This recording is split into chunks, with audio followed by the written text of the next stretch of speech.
Vous avez vraiment le bonjour de notre Père Céleste, qu'il est dans la joie de vous accueillir vraiment ce soir. Gloire, honneur, puissance à l'agneau. Gloire, honneur, puissance au lion. Béni soit Dieu le Père de notre Seigneur Jésus-Christ, qui selon sa grande miséricorde nous a régénérés pour une expérience suivante par la résurrection de Jésus-Christ d'entre les morts. Pour un héritage qui ne se peut ni corrompre, ni souiller, ni flétrir, lequel vous est réservé dans les cieux. Amen. Vous avez devant vous votre humble serviteur, Edouard Broum, du ministère de la fin des temps, basé ici à Bruxelles, Belgique. Et pour notre enseignement de ce soir, mercredi le 8 juillet 2026, notre thème de ce soir, c'est promesses faites à Abraham. Et le texte de base se trouve dans Genèse 12, versets 1 à 20.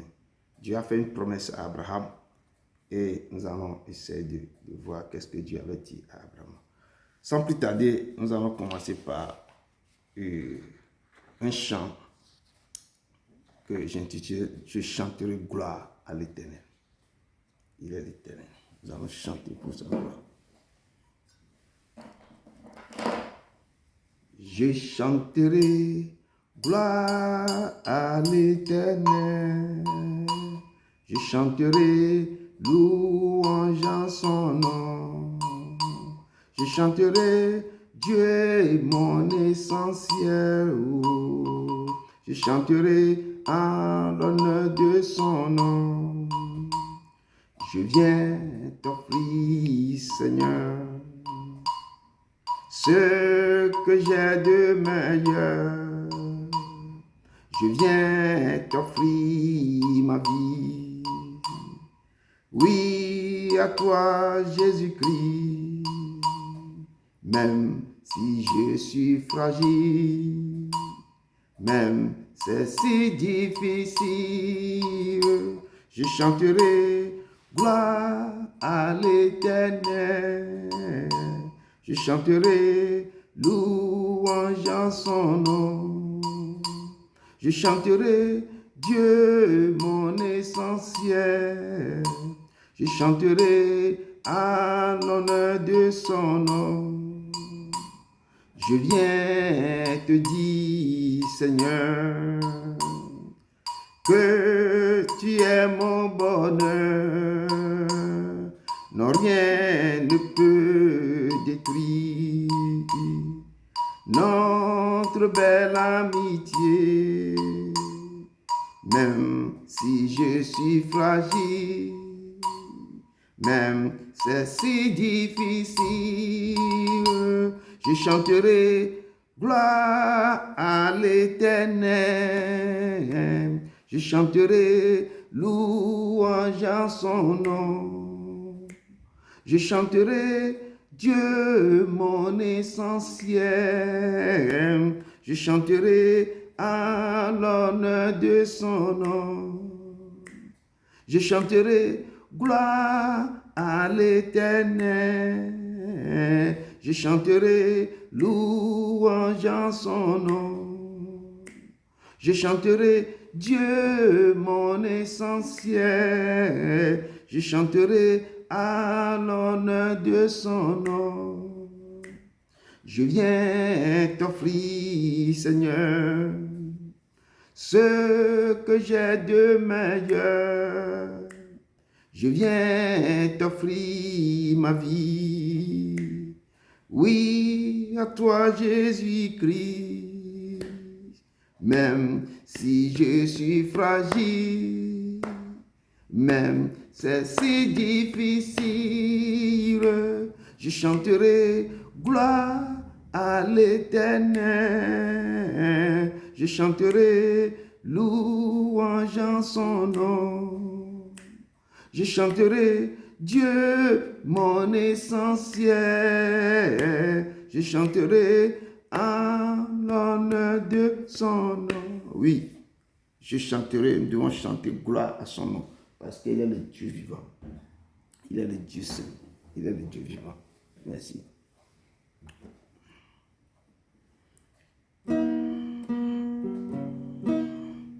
Ne t'ai-je pas dit que si tu crois, tu verras ma gloire, oui, tu verras ma gloire se manifeste dans ta vie, oui, tu verras ma gloire, oui, tu verras ma gloire dans ta vie.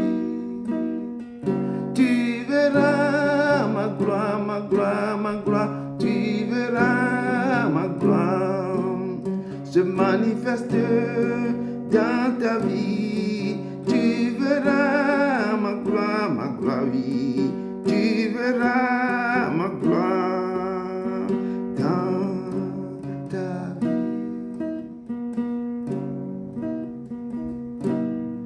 Ne t'ai-je pas dit que si tu crois, tu verras ma gloire, oui, tu verras ma gloire se manifeste dans ta vie. Tu verras ma gloire, oui, tu verras ma gloire dans ta vie. Oui, si tu crois, tu verras la gloire de notre Seigneur. Il est le Dieu vivant. Si tu crois, si même tu meurs, tu seras en vie. Il est l'Éternel. Nul ne peut nous séparer de ses mains. Nul ne peut nous séparer de ses mains. Amen. Encore soyez les bienvenus, peuple de Dieu. Le Seigneur est dans sa joie quand il vous voit accroché à son pied. Il est toujours content de vous voir. Peuple de Dieu, comme je vous dis, nous sommes là ce soir pour notre enseignement qui se trouve dans le livre de Genèse 12, verset 1 à 20. Et notre thème, c'est promesses faites à Abraham.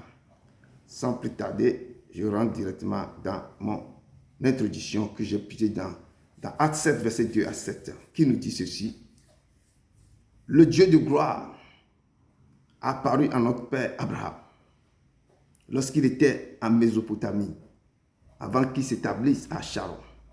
Et il lui dit, quitte ton pays et ta famille et va dans le pays que je te montrerai.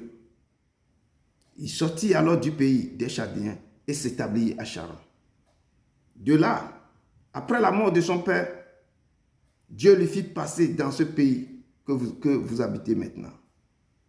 Il ne lui donna aucune propriété en ce pays. Pas même de quoi poser le pied, mais il promit de lui en donner la possession et à sa postérité après lui. Quoiqu'il n'eût point d'enfant, Dieu parla ainsi, ta postérité séjournera dans un pays étranger.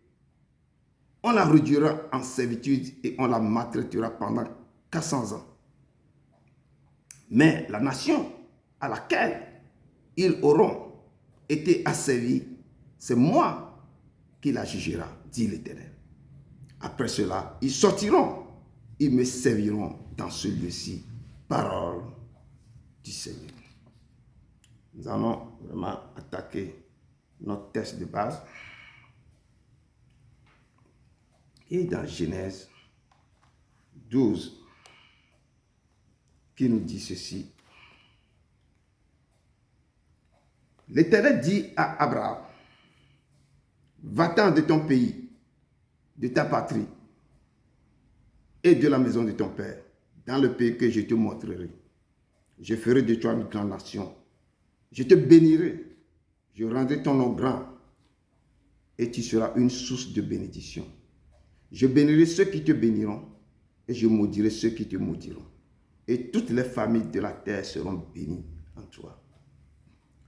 Abraham partit comme l'Éternel lui avait dit et l'autre partit avec lui. Abraham était âgé de 75 ans lorsqu'il sortit de Charon. Abraham prit Sarai,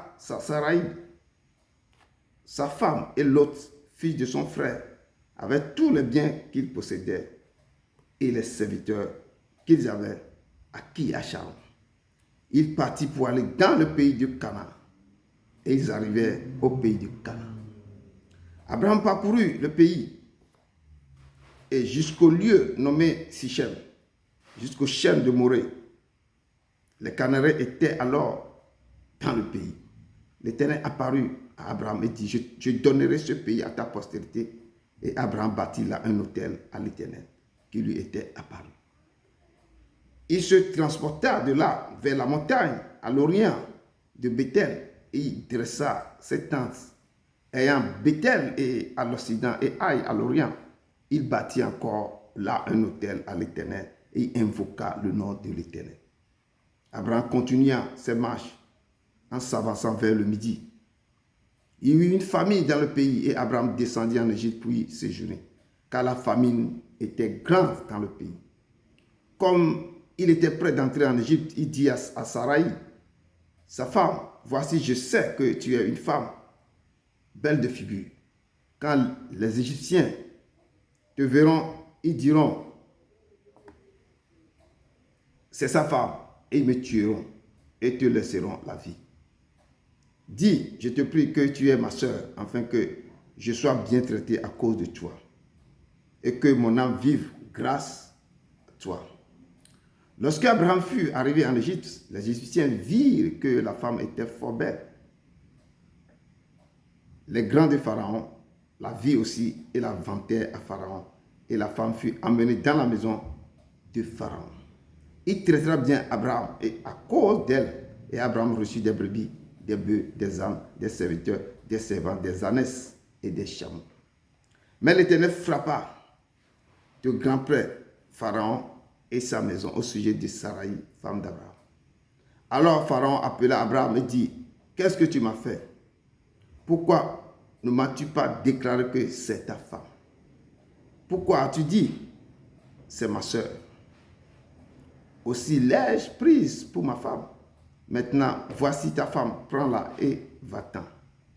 Et Pharaon donna l'ordre à ses gens de le renvoyer, lui et sa femme, avec tout ce qui lui appartenait, parole de l'Éternel.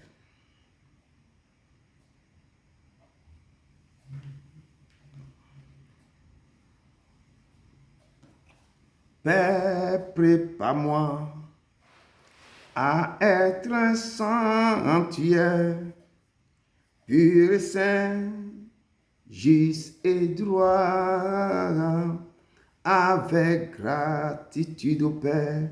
Je veux en être un saint sanctuaire pour toi, un saint sanctuaire pour toi.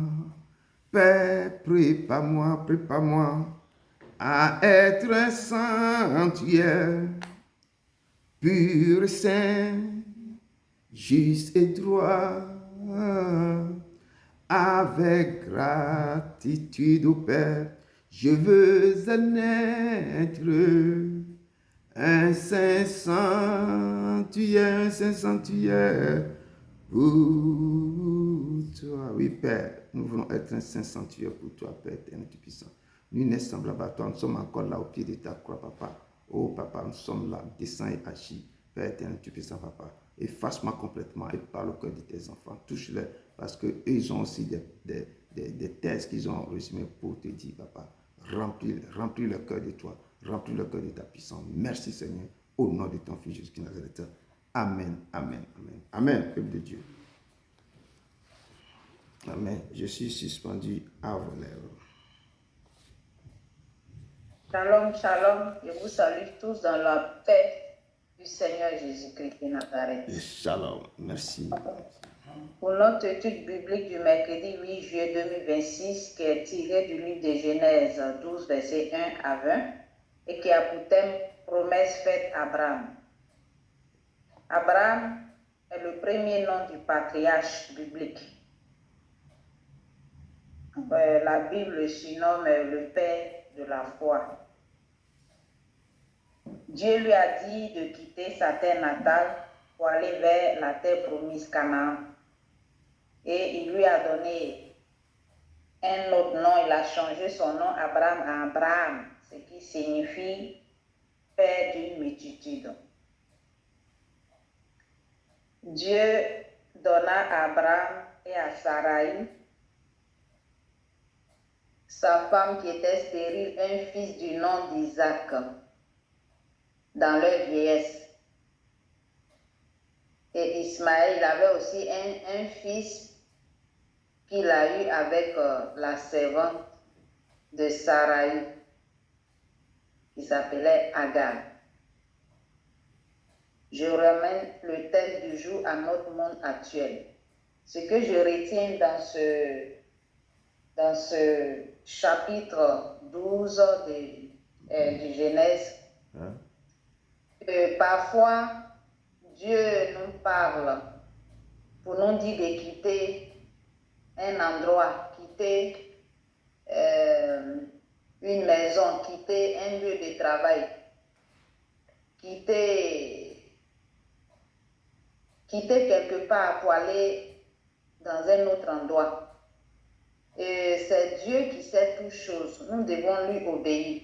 Parce que lorsque Abraham a obéi à la voix de Dieu, en quittant sa terre natale, il a changé son nom, il est devenu le père d'une multitude et il a eu plein de bénédictions, il a été béni là où il est parti. Donc souvent Dieu nous déplace pour nous bénir, il nous déplace pour nous faire voir sa gloire. Donc on doit toujours obéir à la voix de Dieu parce que c'est lui qui voit les profondeurs des choses, il voit le futur, il voit tout ce qui se passe. Et on doit toujours lui obéir. Souvent, il y a des endroits où nous sommes et notre vie est stagnante. Rien ne marche. Laissons-nous guider par Dieu. Confions-nous à lui, obéissons à sa voix pour que les choses puissent aller bien pour nous. Dieu peut te dire de quitter par exemple une maison où tu habitais qui te plaisait. Mais là, cette maison est peut-être tentée où il y a des choses là-bas qui font blocage à ton évolution. Obéis à la voix de Dieu. Où il y a un lieu de travail où tu es bien payé. Mais Dieu te dit de quitter cet endroit. Quitte-le. Parce que c'est lui ce qui voit tout. Et il sait pourquoi il te le dit.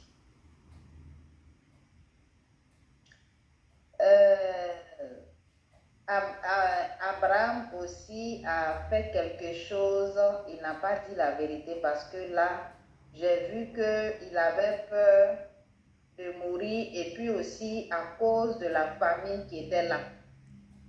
Donc, je voulais dire de ce côté où il a dit que sa femme était sa soeur, c'est vrai, elle est vraiment sa soeur, mais il devait ajouter aussi qu'elle est sa femme. Je voulais dire quelque chose aussi, que souvent, en tant qu'enfant de Dieu, on peut ne pas être sage, on peut faire des choses qui ne vont pas glorifier le nom de Dieu. Mais ne jugeons pas parce que la route qui mène au Père est une route vraiment longue et chacun ne sait ce qui va arriver sur ce chemin que nous empruntons. Donc ne jugeons pas, ne condamnons pas. Comme on a vu aussi dans la Bible, le roi David, c'est un homme que la Bible dit qu'il est l'homme selon le cœur de Dieu. Mais il a fait tuer son soldat Urish parce qu'il avait enceinté sa femme. Mais après ça, il s'est repenti. C'est pour dire que chacun de nous peut tomber. Chacun de nous peut faire quelque chose. En tant que chrétien, nul n'est parfait, la Bible même le dit. Donc, ne condamnons pas le Père de la nation, le Père de la foi. On dit que c'est un homme, c'est le papa, il a menti. Bon, c'est vrai, mais que chacun se revoie aussi parce qu'on ne doit pas toujours juger. Donc, c'est ce que j'ai retenu de ce texte. Je vous remercie, que Dieu vous garde. Merci beaucoup, merci ma soeur. Que Dieu te bénisse abondamment de la pierre que tu as portée à l'édifice du Père. Merci, que sa main soit sur toi. Au nom de Jésus de Nazareth. Amen. Amen. Shalom, shalom, peuple de Dieu. Shalom. Je vous remercie de votre présence pour l'étude biblique du jour qui a pour titre Promesse faite à Abraham et qui est tiré du livre de la Genèse 12, des versets 1 à 20. Il ressort de ce texte que l'Éternel ordonna à Abraham de quitter son pays, sa patrie et la maison de son père pour le pays qu'il le montrera. Abraham a obéi à l'Éternel sans se poser de questions et sans savoir là où il va, et il a quitté la maison de son père pour une destination inconnue. Et derrière cette affaire, il y a des bénédictions qui l'ont accompagné, que je cite. Je ferai de toi une grande nation, et je te bénirai. Je rendrai ton nom grand, et tu seras une source de bénédiction. Je bénirai ceux qui te béniront, et je maudirai ceux qui te maudiront. Et toutes les familles de la terre seront bénies en toi.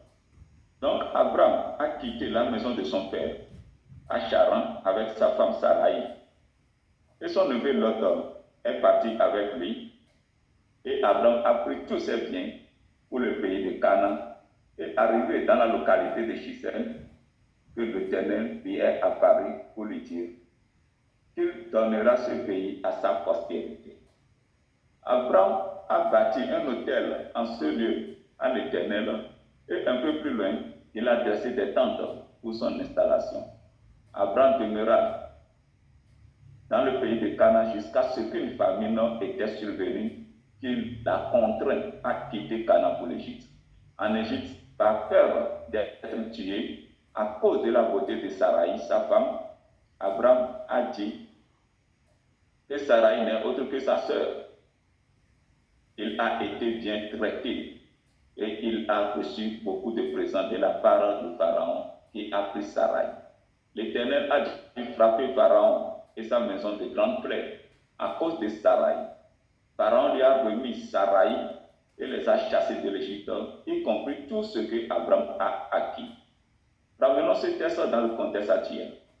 Notre Dieu est l'Éternel qui veille sur ses enfants qui l'obéissent. Et il veille également sur sa parole pour l'accomplir. C'est ainsi que dès que Abraham a reçu l'appel, il n'a même pas posé de questions. Il a obéi à l'Éternel.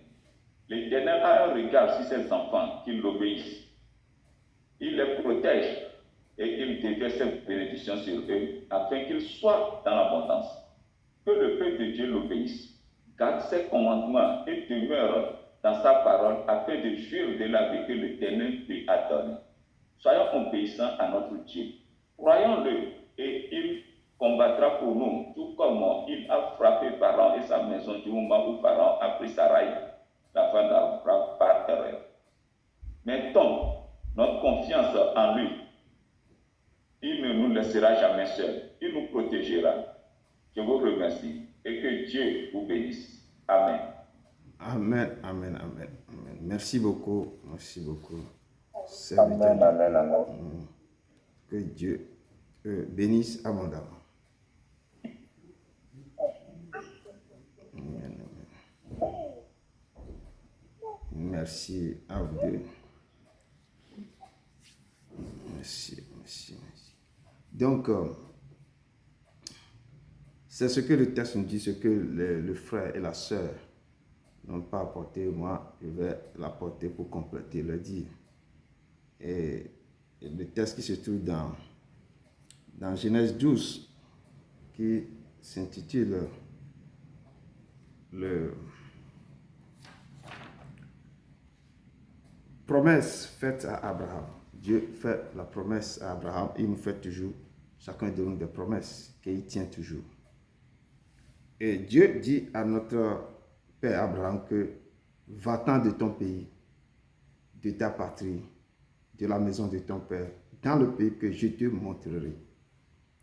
Et la plupart du temps, l'environnement où nous vivons, le pays, la patrie ou la maison familiale détermine toujours notre réussite, détermine toujours notre échec, détermine toujours la suite de notre parcours sur la terre.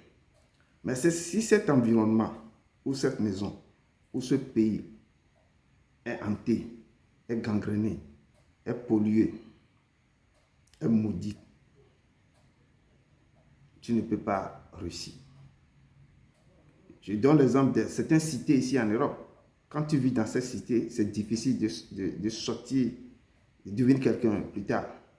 Si ce cité est gangréné de tout ce qu'on vend, des herbes, tout ça là, que les gens fument, si c'est gangréné de tout ça, vous allez rentrer dans ça. Si c'est la prostitution, les filles rentrent dans ça. Et ces cités sont remplies de beaucoup des étrangers. Si tu vis dans ce quartier, et si tu arrives à s'en sortir, plus tard tu vas dire que moi, je viens de ce quartier, je viens de cette cité. Tu vas faire éloge parce que là-bas c'est difficile. L'endroit, l'environnement est miné, est gangréné. Il y a les esprits, les entités qui vivent, qui mettent les gens dans les trucs là. Mais nous sortons dans certaines familles aussi, qu'il y a les lois établies qui sont sur cette famille. Il y a des choses terribles qui maîtrisent la famille. Ou des Isabelles sont assises dans la famille, où il y a des réclamations. Vous sortez dans une famille et la famille est gangrénée uniquement que de la sorcellerie. Comment tu peux réussir dans cette famille? Vous sortez dans une famille où il y a des interdictions. Vous ne pouvez pas dépasser certains montants, certaines limites. Mais si Dieu t'a localisé, il t'appelle, mon fils, ma fille, sors de cette famille. Moi-même, sors de ce lieu, cet environnement, tu ne peux jamais réussir. Même Jérémie, dans la Bible, Dieu lui avait dit, ne fais jamais d'enfants dans ce pays-là, quand tu étais à Juda. Ne prends jamais de femme, ne fais jamais d'enfants. Tous mourront. Et Jérémie avait obéi. Jérémie n'a jamais pris une femme là-bas, ni avoir d'enfants, parce que Dieu lui avait interdit. Donc Dieu dit à notre père Abraham, quitte ce lieu et va dans un autre pays où moi-même je te montrerai. Je dis, si tu vis dans un pays où toi-même, tu ne peux jamais réussir, tu vois que tu ne peux pas, il faut quitter ce pays. Il faut quitter.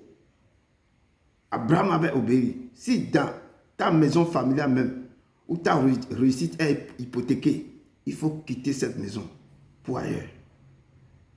Et dans nos textes, comme je dis, Dieu lui demande de quitter sa terre natale, sa famille. C'est pourquoi Dieu lui a dit ça. Personne ne pose jamais cette question.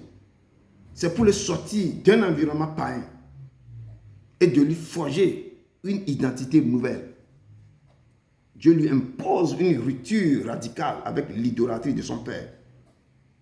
Et quand vous rentrez dans Josué 24, verset 2, pourquoi Dieu lui dit de quitter la maison de son père? Parce que son père est un idolâtre. Pour comprendre pourquoi son père est idolâtre, quel passage du texte biblique qui nous dit ça? C'est dans Josué 24, verset 2, qui nous dit que Josué dit à tout le peuple, Josué 24, verset 2, Josué dit à tout le peuple, ainsi parle l'Éternel, le Dieu d'Israël. Vos pères, Térak, père d'Abraham et père de Nachor, habitaient anciennement de l'autre côté du fleuve et ils servaient d'autres dieux. Quand il habitait là-bas, il ne servait que d'autres dieux. Il ne servait pas le père d'Abraham, qu'on appelle Térak. Dieu même dit qu'il servait d'autres dieux. Ça veut dire qu'il est idolâtre, il servait les dieux païens. Des idoles, c'est ça qu'il servait. C'est pourquoi Dieu, les yeux de Dieu s'est posé sur Abraham. Abraham a trouvé faveur à l'Éternel. L'Éternel a dit, quitte là-bas, sinon tu ne peux jamais. Moi-même, j'ai un avenir meilleur pour toi. Quitte ce lieu, vite. Et Abraham a fui le lieu. Le départ d'Abraham, quand il a quitté l'endroit, s'appelle Ur. Quand le départ d'Abraham d'Ur était une mise à l'épreuve de sa foi. Quand Dieu lui a dit, quitte. Je ferai de toi une grande nation et je te bénirai. Je rendrai ton nom grand. Et tu seras une source de bénédiction. Dieu lui a dit ça comme ça. Il ne savait pas où il est en train d'aller. J'ai dit que je bénirai ceux qui te béniront et je maudirai ceux qui te maudiront. Et toutes les familles de la terre seront bénies en toi. J'ai dit que chaque personne qui va ouvrir sa bouche pour te maudire là, la personne me sera maudite. Si quelqu'un te bénit, la personne recevra toute la bénédiction du ciel. Quand Dieu te dit ça, il faut savoir que Dieu, vraiment, il t'aime de tout son cœur. Donc, Dieu est en train de mais quoi? Dieu a une mise à l'épreuve de sa foi. Un moyen pour Dieu de l'éloigner de l'influence de l'idolâtrie. Pour voir, est-ce que Abraham là, est-ce que sa foi, je vais essayer de voir la personne que je suis en train d'appeler là, est-ce qu'il va obéir à ce que je suis en train de dire ou pas? Peuple de Dieu, souvent l'Éternel met souvent notre foi à l'épreuve pour voir si nous sommes dans l'obéissance. Lorsque l'Éternel a vu la foi d'Abraham, l'Éternel aussi a respecté la promesse faite à Abraham en ramenant sa postérité à la terre promise. Quand tout ce que l'Éternel dit de faire, il le fait. Jusqu'à ce que l'Éternel lui a donné un enfant dans sa vieillesse. L'Éternel dit, prends l'enfant là, sacrifie cet enfant pour moi. Il a pris l'enfant. C'est que quelques secondes maintenant, il va tuer l'enfant. Dieu l'a encore intervenu pour dire que non, cet homme-là, vraiment, non, sa foi là, non, que c'est trop. Dieu lui a dit, prends. La façon dont tu m'as obéi jusqu'à le fils unique que je t'ai donné, tu voulais me donner. Donc, je vois que tu es un homme de foi. Tu es un homme de foi. Donc, notre texte nous dit, l'Éternel nous dit, va-t'en de ton pays, de ta partie, de ta maison, de la maison de ton père, dans le pays où je te montrerai. Et la Bible nous dit, c'est par la foi qu'Abraham, lors de sa vocation, obéit et partit pour un lieu qu'il devait recevoir en héritage et qu'il partit sans savoir où il allait. Dieu lui a dit que là où je vais te donner ce territoire-là, tu vas avoir ça en héritage plus tard. Mais lui-même ne savait pas où il est en train d'aller. Mais ce n'est pas la foi. On peut te dire à quelqu'un maintenant, quitte la maison de ton père, on ne te dit pas tu vas aller ici. Et puis la personne va ramasser toutes ses affaires. Et puis la voix qui lui a parlé, il commence par suivre cette voie seulement, sans savoir où il va aller. Où je vais dormir demain, mais il ne sait pas. Et il a quitté. Mais Abraham, en quittant, quand moi je vois la vie d'Abraham, je lisais beaucoup, je vois, mais moi-même je dis qu'il a fait une erreur que beaucoup d'hommes font sur la terre, nous le faisons toutes. En quittant, il est parti avec son neveu Lot. Dieu ne l'a pas appelé. Quitte la maison de ton père avec ton neveu Lot. Dieu ne l'a pas dit ça. Dans cette promesse, il a dit, quitte-toi dans cette maison. Et je vais te montrer un endroit où tu vas aller. Il n'a pas dit, prends ton neveu Lot. Souvent, Dieu nous appelle, Dieu nous donne des appels. Nous prenons des gens autour de nous que viens, on va aller ensemble. Qu'est-ce que toi, mais tu es en train de créer? Dieu ne t'a pas appelé de prendre quelqu'un avec toi. Il t'a appelé seul. S'il te dit, prends quelqu'un, il lui-même va te dire qu'il faut prendre ton neveu, ton frère, ton frère pour t'accompagner dans la tâche que je t'ai donnée. Je dis, Abraham a commis une erreur et il est parti avec son neveu l'autre. Dieu ne lui a pas dit de partir avec là. L'Éternel dit, je rendrai ton nom grand et tu seras une source de bénédiction. Je bénis ceux qui te béniront et je maudirai ceux qui te maudiront. Et toute la famille de la terre seront bénis en toi. Si son neveu l'autre a attendu ça maintenant, on ne lui a pas adressé ça. Qu'est-ce qu'il va commencer à faire dans son cœur? La jalousie, la haine va commencer par mûrir. C'est ce que nous faisons sur la terre. Nous ramenons des gens dans notre maison sans consulter le Père. Et les problèmes commencent parce que c'est toi-même qui as créé ça. Il est parti avec son neveu. Plus tard, quand vous lisez, plus tard, il avait des disputes avec son neveu, l'autre. Parce que son neveu aussi avait beaucoup de troupeaux. Mais l'endroit où les deux habitaient avec tous les serviteurs et les servantes, il n'a plus assez de place. Donc, il y a les disputes entre les serviteurs de l'autre et les serviteurs d'Abraham. Et jusqu'à ce qu'ils se sont séparés. Ils sont séparés dans les douleurs. Je dis, si le Père t'appelle, s'il ne te dit pas, amène ton frère avec toi là, ne prends pas ton frère avec toi. Il faut marcher parce que chacun sera devant son trône de la grâce seul pour le jugement. Donc il t'appelle, il faut obéir à ce qu'il te dit de faire. Peuple de Dieu, comme je dis, si Dieu t'a appelé pour son œuvre, il ne faut pas être accompagné de quelqu'un d'autre. Et ne cherche pas à créer de jalousie autour de toi en amenant une personne avec toi. Dieu t'a appelé seul. Commence à faire son œuvre seul. Le moment va arriver, lui-même va t'envoyer des gens pour t'aider. Et si on veut voir le jour que Moïse avait rencontré Dieu, l'Éternel l'envoie, quand l'Éternel l'envoie pour délivrer les Hébreux en Égypte, Moïse dit à l'Éternel, ah Seigneur, je ne suis pas un homme qui a la parole facile. Et ce n'est ni d'hier, ni d'avant-hier, ni même depuis que tu parles avec ton serviteur, car j'ai la bouche et la langue embarrassées. L'Éternel dit, qui a fait ta bouche? Qui a fait la bouche de l'homme? Et qui rend bien ou sourd, voyant ou aveugle? N'est-ce pas moi l'Éternel? Va donc, je serai avec ta bouche. Je t'enseignerai ce que tu auras à dire. Moïse dit à l'Éternel, ah, Seigneur, envoie qui tu voudras envoyer, pas moi, hein, ce n'est pas moi. Alors la colère de Dieu s'enflamma contre Moïse et il dit, n'y a-t-il pas ton frère Aaron? Dieu lui dit, est-ce que tu n'as pas un frère qui s'appelle Aaron? Le Lévite. Dieu même a désigné quelqu'un qui va l'accompagner parce que Moïse ne veut pas aller seul. Il dit que non, moi je ne peux pas. Dieu dit, je sais qu'il parlera facilement. Le voici lui-même qui vient au-devant de toi. Dieu même lui avait dit, prends ton frère. Il n'a pas dit, quand il a appelé Moïse, il n'a pas dit à Moïse, ou bien Moïse lui est parti prendre quelqu'un. Quand Moïse dit que lui ne peut pas aller, il ne sait pas parler, Dieu lui a dit maintenant, c'est ton frère là, il faut prendre Aaron, ton frère, pour parler avec toi. Et quand il le verra, quand Aaron verra Moïse là, il se réjouira dans son cœur. Dieu lui dit comme ça, quand ton frère te verra, il va se réjouir dans son cœur. Tu lui parleras et tu mettras les paroles dans sa bouche. Et moi, je serai avec ta bouche et avec sa bouche. Et je vous enseignerai ce que vous aurez à faire. Il parlera pour toi au peuple. Il te servira de bouche et tu tiendras pour lui la place de Dieu. On voit ces passages-là dans Exode 4, verset 10 à 7. Donc, il dit que c'est Dieu mais qui a dit, prends ton frère Aaron. Lui n'est pas, lui n'est pas choisi son frère pour aller avec lui. Donc, si Dieu nous appelle pour des choses, je te dis, prends cette personne qui va aller avec toi. Si tu te dis, je ne veux pas voir quelqu'un avec toi, jusqu'à ce que moi-même, je vais te former d'abord et je vais t'envoyer des gens. Il faut obéir à ça, à la personne. Tu peux chasser tous les gens qui sont autour de toi et tu recommences le travail de Dieu. Et jusqu'à ce que Dieu va envoyer des gens qui vont t'aider à faire son œuvre.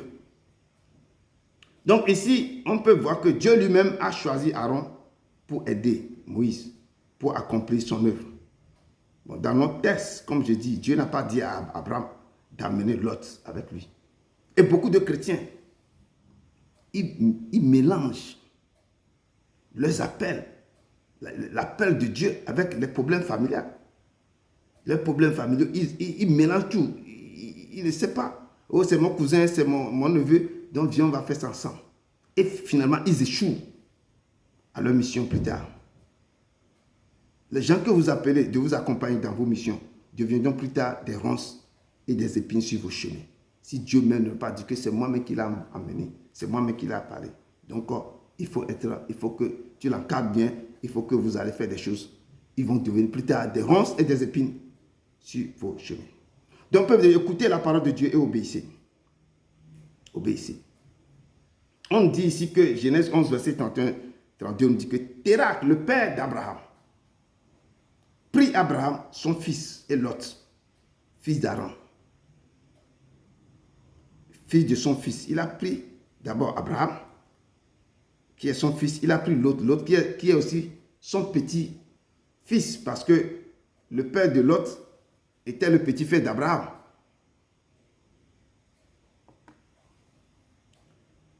Et il a pris encore Sarah. Sarah aussi était sa fille. Sarah était la fille de Térak. Il était la fille, disait, d'Abraham. Mais ils sont de même père, mais ils ne sont pas de même mère. Et cette fille est devenue en même temps la belle-fille aussi de son père. Et maintenant, tous ils sont sortis ensemble de la ville qu'on appelle Dure, en Chaldéen, pour aller au pays de Canaan. Ils viennent jusqu'à Charon. Quand toute la famille a quitté, ils habitaient. Et là, le père d'Abraham mourut à Charon, à l'âge de 205 ans. Et c'est à cette époque que Dieu l'appela de quitter maintenant son pays, sa partie, la maison de son père. Et ils sont tous partis pour le pays de Canaan, y compris Lot, ses troupeaux, ses biens, et Sarai, la femme d'Abraham, la sœur en même temps, sa femme. Et en cours de route, l'Éternel apparut une deuxième fois et lui dit, tout le pays que tu vois, tout tu parcours ce pays que tu vois, je le donnerai à toi et à ta postérité pour toujours. Il a fait cette promesse à Abraham. Là où tu parcours maintenant avec ta femme et tous ses serviteurs, je te donnerai ce pays. Donc, à l'annonce de cette promesse, Abraham bâtit un autel à l'Éternel. Quand l'Éternel lui a parlé, c'est ça que quand l'Éternel vous dit quelque chose, il n'y a pas, les gens ne font pas d'action de grâce même à Dieu. Il écoute ça. Des fois, certains ne disent même pas Amen. Je reçois cette parole. Non. Abraham a bâti un autel à Dieu et c'est là qu'il a commencé par invoquer le nom de Dieu. Il a commencé par invoquer le nom de Dieu. Il a commencé par l'adorer. Il a lui fait une offrande. Il a bâti l'autel. Parce que Dieu lui a dit quelque chose. Plusieurs parmi nous, personne ne veut pas imiter les anciens. Dieu vous dit quelque chose, Dieu vous fait quelque chose, vous a guéri. Dieu vous a fait traverser des moments difficiles. Il faut lui faire une action de grâce. Mais dis au moins merci Seigneur. Tu es le Dieu qui m'a fait sortir de tout problème que j'avais. Peuple de Dieu, que faites-vous si Dieu vous fait une promesse? Que faites-vous d'habitude quand Dieu vous fait une promesse?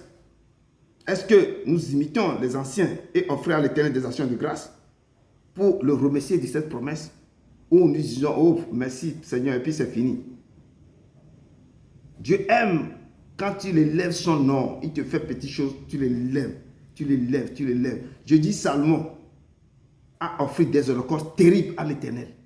L'Éternel n'a rien demandé. Hein. Lui-même, de son propre pays, il a offert des holocaustes. Ils ont commencé par fêter. Quand ils commencent par sanctifier, consacrer le temple. Là. Beaucoup d'holocaustes. Dieu n'a pas dormi la nuit. Dieu, la nuit, là, tout le ciel est en mouvement. Qui est ce petit qui peut me défier comme ça? Comment? Dieu est descendu dans son sommeil. Que mon petit, dis-moi, qu'est-ce que tu veux?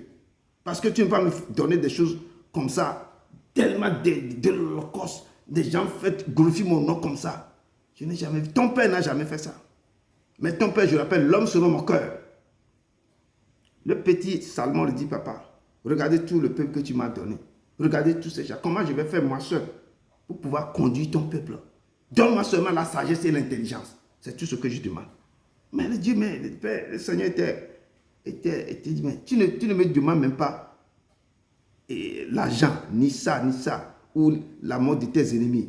Seulement l'intelligence et la sagesse de conduire ce peuple. Non, le Dieu était tellement content que parce que tu ne m'as pas donné toutes ces choses-là, moi-même je vais te donner ce que toi tu n'as pas demandé. Et Dieu lui a activé, il lui a donné des dons terribles, la sagesse terrible, l'intelligence terrible, la richesse, la puissance, la force. Depuis quand il régnait, il n'a jamais eu de guerre. Jusqu'à ce que, quand on t'a donné aussi beaucoup, à la fin de sa vie, on a vu que la sagesse l'a envahi jusqu'à ce qu'il voulait goûter toutes les femmes de toutes couleurs et de toutes races, de toutes langues. C'est ça qu'il a fait. Il est rentré dans l'idolâtrie avec tous les démons, les idoles que toutes ces femmes-là ont ramenés. Et c'est ça qui a fait la division du royaume d'Israël. Je vais dire, peuple de Dieu, que faites-vous si Dieu vous fait une promesse? Nous devons imiter les anciens et offrir à l'Éternel des actions de grâce pour le remercier. Les actions de grâce qui vont sortir de vos cœurs, pas de vos lèvres. Remerciez ce Père.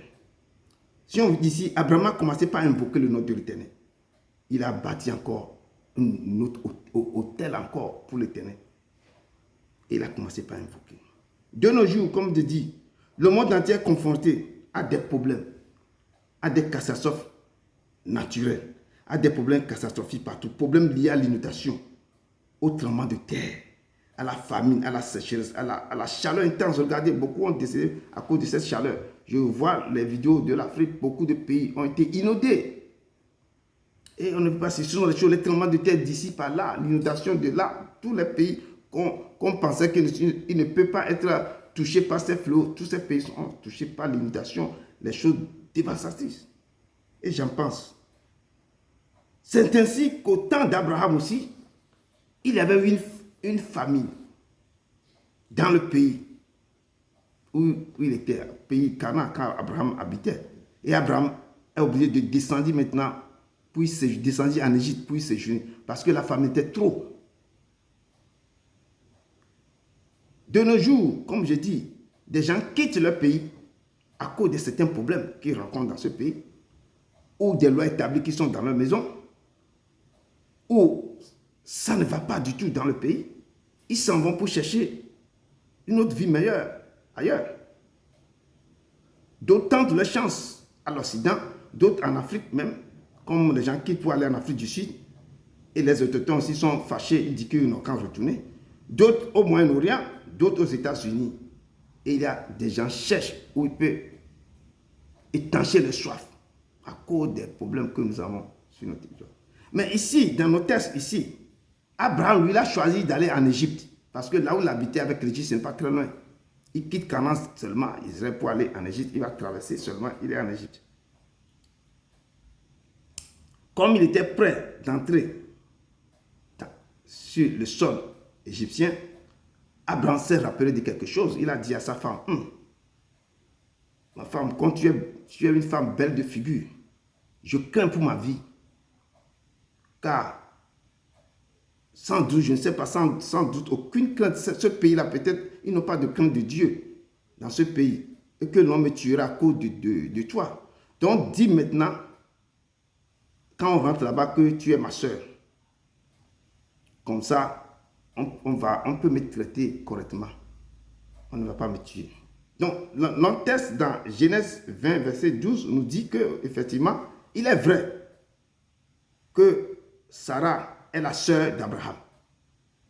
Fille de son père, ils ont le même père. Comme je dis seulement, Sarah n'est pas la fille de sa mère. Ils ont le même père, mais de mères différentes. Et Abraham l'a pris comme femme. Dans ce temps-là, on appelle ça inceste. Mais comme je dis toujours, Ecclésiaste avait dit ça dans Ecclésiaste 1, verset 9. Ce qui a été, c'est ce qui sera. Et ce qui s'est fait, c'est ce qui se fera. Il n'y a rien de nouveau sous le sol. Ce qui s'est passé la fois passée, on le voit encore aujourd'hui. Et ce qui s'est fait encore, c'est ce qui se fera. Donc l'inceste là, c'est dans le temps de notre grand-père Abraham. Les gens prennent leur propre soeur, se marient. D'autres prennent leur cousine directe, l'enfant à leur oncle directement, se marie. D'autres prennent, c'est ainsi. Pour eux, c'est la lignée, ils ne veulent pas quitter la maison. Et ce sont les choses. Donc, Salomon avait dit, il n'y a rien de nouveau sous le soleil. Non, ce qui était passé, les modes qui sont passés depuis là, les modes là sont encore là. Et ce qui s'est fait, ce qu'on faisait avant là, c'est ce qui se fera encore. Donc, il n'y a rien sous le soleil. Le peuple de Dieu, l'inceste existe depuis le temps d'Abraham. Et à cette époque, c'était normal pour eux. Pour eux, ce n'est rien. Abraham avait épousé sa propre sœur, fille de son père. Et son petit frère, aussi, le petit frère d'Abraham aussi, avait épousé Milka, qui était la fille de son frère, donc sa nièce. Le petit frère d'Abraham aussi a épousé sa nièce, parce que leur frère est décédé. Donc, la fille de leur frère appelle Milka. Donc, le petit frère d'Abraham aussi a pris la fille de son frère, sa nièce, l'a épousée. Et pour eux, dans tout ça, c'est normal. Et le thème qu'on a donné, ça, c'est l'inceste. C'est ce qui est ça. Donc, si vous voulez comprendre qu'est-ce que c'est par, il faut aller lire Genèse 11, de 27 à 32. Vous aurez tout l'histoire de ce passage-là. Vous allez voir tout ça. Genèse 11, verset 27 à 32. Donc, au peuple de Dieu, c'est pourquoi, lorsque Abraham était en Égypte, il avait peur pour sa vie, en disant, Sarai était ma soeur, et en même temps, sa femme. En même temps, et Sarah était sa soeur, en même temps, Sarah était sa femme. Mais Abraham n'a pas menti en ce moment concernant le lien de parenté de Sarai. Il n'a pas menti. Mais de l'autre côté, il avait menti, car Sarai était devenue sa femme. Il n'est plus sa soeur, il est devenu sa femme. Tant que tu ne commences pas à la toucher, elle est devenue ta femme. Et devant le père, tout ça, tout le monde, ils sont d'accord. La famille, toujours est d'accord qu'elle est devenue sa femme. Mais pour le problème qu'il a joué aussi avec le feu. C'est grâce à l'intervention de Dieu. Sinon, Pharaon ira avec Sarai. Si tu dis à quelqu'un, cette histoire se passe de nos jours dans ce pays, tout ce qui s'est passé avant, ça se passe encore. Ici en Europe, moi, j'ai remarqué beaucoup. Parce que nous devons faire vraiment très attention en faisant semblant de présenter nos femmes que c'est notre cousine. Certaines femmes qui sont, la personne est deuxième bureau, bien la femme là, c'est ça. C'est quelqu'un qu'elle connaissait très bien. Ils se voient tout le temps. Mais quand il vient maintenant, il présente ça à l'intercesseur qui est devant lui, que c'est ma cousine. Je dis ici en Europe là, c'est comme monnaie courante. Monnaie courante ici. On présente à quelqu'un, c'est ma nièce. Or, quand tu rentres dedans là, c'est autre chose. Certains présentent leur fiancé même à leur mari que c'est ma cousine. Et on voit ça souvent en Europe. Je dis ici en Europe ici. On ne dit pas que quelqu'un que moi-même j'ai vu ça de mes propres yeux. Je connais tout ce qui se passe de ce sujet. On vient te présenter quelqu'un, c'est mon frère. Tu rentres dedans, ce n'est pas un frère. Je dis ce n'est pas un frère. Ils se connaissaient depuis dans leur pays. Je dis depuis. Des fois, mais certains ont des enfants, mais ils vont te dire que c'est ma cousine. Donc, c'est ça. Donc, ce qui se passe, je te dis, ce qui s'est passé. Et Ecclésiaste, Salomon nous dit, ce qui a été, c'est ce qui se sera. Et ce qui s'est fait, c'est ce qui se fera. Il n'y a rien de nouveau sur ça.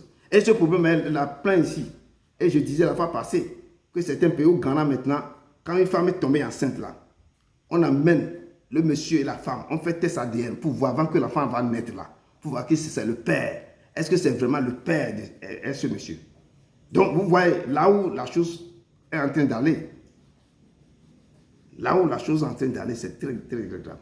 Abraham dit à sa femme, dis, je te prie, que tu es ma soeur, afin que je sois bien traité à cause de toi et que mon âme vive grâce à toi. Mais lorsque les Égyptiens le verront, ils diront, c'est sa femme, et ils me tueront. Si je dis que tu es ma femme, lorsqu'ils vont te croiser, moi, ils vont me tuer. Et qui recevront la vie. Effectivement, Abraham était très bien traité à cause de Sarai, parce qu'il avait dit à Pharaon que c'est ma soeur. Et Sarai fut amenée vers la maison de Pharaon. Abraham a reçu des brebis. Mais quand tu dis que c'est ma soeur, on va te donner des choses. Il a reçu des brebis, des bœufs, des ânes, des serviteurs. On lui a donné plein de choses. Il est bien traité, des ânes et des chameaux. Mais ce qui se passe en coulisses, lui ne sait pas encore. Abraham était devenu très riche en troupeaux et en argent et en or. Mais l'Éternel est intervenu parce que quelque chose est en train de se passer. Et l'Éternel est intervenu vite. L'Éternel a frappé de grand près Pharaon et sa maison au sujet de Sarai, femme d'Abraham. Et Pharaon savait que c'était à propos de... Pharaon savait que c'était à propos de Sarai. Et il a fait venir Abraham et lui poser des questions. Pourquoi m'as-tu trompé en me disant que c'est ma soeur? Et Pharaon l'a chassé. Il dit, va-t'en de mon pays, prends tout ce que je t'ai donné, vas-y, parce que ce que tu viens de causer là, ça a failli me perdre. Donc, je dis que la chose se passe souvent. Pour terminer, ce que j'ai remarqué dans Genèse et au temps d'Abraham, si tu avais une femme belle de figure et si tu te trouvais sur un territoire étranger, tu dois dire que ta femme est ta soeur pour avoir la vie sauve. Parce que lorsque Abraham avait séjourné, quand il a quitté Pharaon, il est parti séjourner aussi à Guéra, à la terre philistin, à Guéra. Abraham va dire la même chose au roi de Guéra, que Sarah était encore sa soeur. Et le roi de Guéra, c'est Abimelech. Abimelech fit enlever Sarah parce que Abraham lui dit que c'était ma soeur. Abraham fait la même chose. Donc le roi a enlevé Sarah. Et c'est encore l'Éternel qui est intervenu pour sauver encore Sarah et Abraham en disant au roi, tu vas mourir à cause de la femme que tu as enlevée, car elle a un mari. Ça est devenu l'habitude maintenant à Abraham. Maintenant, Abraham aussi avait eu un enfant qui s'appelle Isaac. Plus tard, il a eu aussi une famine aussi dans le pays. Tu vois, quand il gèle, la gèle rentre dans vos sangs, ça propage et ça continue. Quand il avait eu une famine aussi dans le pays, et Isaac, qui était le fils d'Abraham, est parti séjourner aussi dans le pays des Philistins. À l'époque, Isaac aussi avait une femme qui s'appelait Rebecca.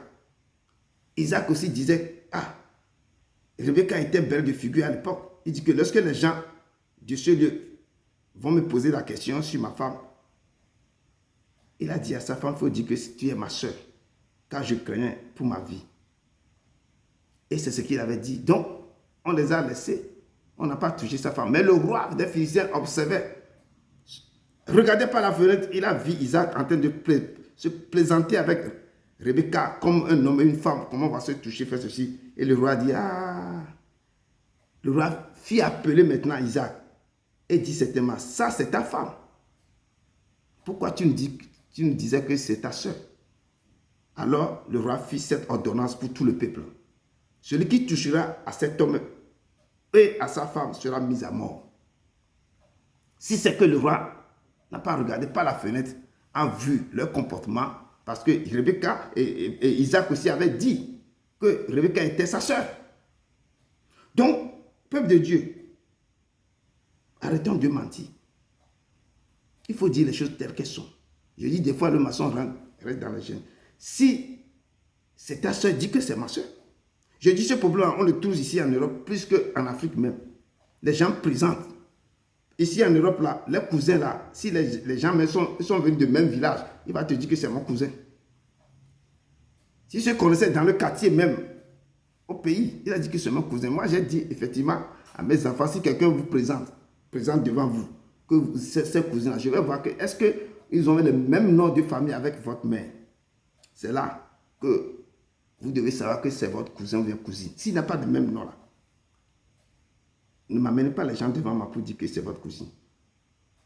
Après, on peut parler des cousins, cousines éloignés. Mais la chose là qu'on voit ici, là, non. C'est mon cousin, c'est mon cousine. Non, il faut arrêter.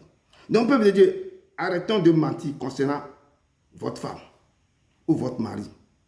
Ne présentez pas vos femmes à des faux cousins, comme des faux cousins ou à des gens que non, ce sont... vous présentez à vos femmes des gens que des faux cousins à vos femmes ou bien des fausses cousines. Mais il y a aussi derrière ça, ou à vos maris des faux cousins. Il faut que le peuple de Dieu arrête de faire ça. Je parle parce que Abraham avait fait ça. Isaac avait fait ça. Abraham avait fait ça 2 fois. Si la personne c'est ton cousin, oui, c'est mon cousin. C'est ma femme, oui, c'est ma femme. C'est ma soeur. Oui, c'est ma soeur, mais elle est devenue ma femme. Un point tiré. Mais la peur de mourir aussi est dedans. C'est pourquoi on ne peut pas accuser directement, mais nous devons apprendre vraiment à respecter, à être dans la fidélité, à être dans la vérité. C'est ce que le Père nous enseigne. Que Dieu vous bénisse. Que Dieu vous bénisse. Il a promis d'être avec moi. Je m'accroche à lui. Je m'accroche à lui. Oh, il m'a promis d'être avec moi. Sa fidélité durera toujours, sa fidélité durera toujours. Oui, Seigneur, ta fidélité durera toujours. Père, je te dis merci pour ce temps que tu as préparé avec nous. Tu as passé avec nous, Papa. Tu m'as donné cette parole. Je viens de libérer ça à tes enfants, Papa. Accompagne-les, sois avec eux.